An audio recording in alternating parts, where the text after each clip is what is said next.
ফেসবুকে অ্যাড আমরা কম বেশি সবাই চালাইতে পারি, কিন্তু একটা অ্যাড চালাই দেওয়ার পর এই অ্যাডটাকে আমরা স্কেল করতে পারি না। চলেন আপনাকে একটা জিনিস দেখাই। ফেসবুকে অ্যাড চালানোর পর আপনি দেখতে পাবেন আপনার ড্যাশবোর্ডে এই ধরনের কিছু ম্যাট্রিক্স আছে। সো এই ম্যাট্রিক্সগুলোর মধ্যে মোস্ট ইম্পর্টেন্ট একটা ম্যাট্রিক্স হলো বেসিক্যালি সিটিআর, অর্থাৎ ক্লিক থ্রু রেট। সিটিআর মানে হলো আপনার অ্যাডটা যেই মানুষদের কাছে পৌঁছাচ্ছে তাদের মধ্য থেকে কি পরিমাণ মানুষ অ্যাকচুয়ালি আপনার অ্যাডে ক্লিক করতেছে। সো এরপর থেকে আপনি যখন অ্যাড চালাবেন, অ্যাড চালানোর পরই আপনার সিটিআরটা কত পার্সেন্টে আছে এটাকে অবজার্ভ করবেন। অলওয়েজ মাথায় রাখবেন, আপনার সিটিআর যদি 1%-এর নিচে হয় তাহলে আপনার ওই অ্যাডটা আসলে ভালো পারফর্ম করতেছে না। আপনার সিটিআর যদি 1.5%-এর উপর হয় তাহলে আপনি ধরে নেবেন আপনার ওই অ্যাডটা মোটামুটি ভালো পারফর্ম করতেছে। আর আপনার সিটিআর যদি 2+% হয় তাহলে আপনি ধরে নেবেন ওই অ্যাডটা ফাটাফাটি লেভেলের ভালো পারফর্ম করতেছে।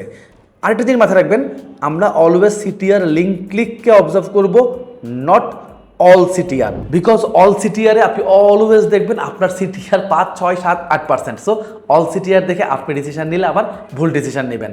সো ফেসবুক অ্যাডসকে যদি আপনি একটু মন থেকে বুঝতে চান তাহলে আমাদের আপকামিং ফেসবুক অ্যাডস লাইভ কোর্সটায় আপনি জয়েন করতে পারেন। আমি কমেন্টে একটা ফর্ম দিয়ে দিব, সিম্পলি ফর্মটা ফিল আপ করবেন, আমার টিম আপনাকে কল দিবে এবং আপনাকে একটা স্পেশাল ডিসকাউন্টের সাথে আমাদের কোর্সের ইন ডিটেল সব কিছু বুঝিয়ে বলবে।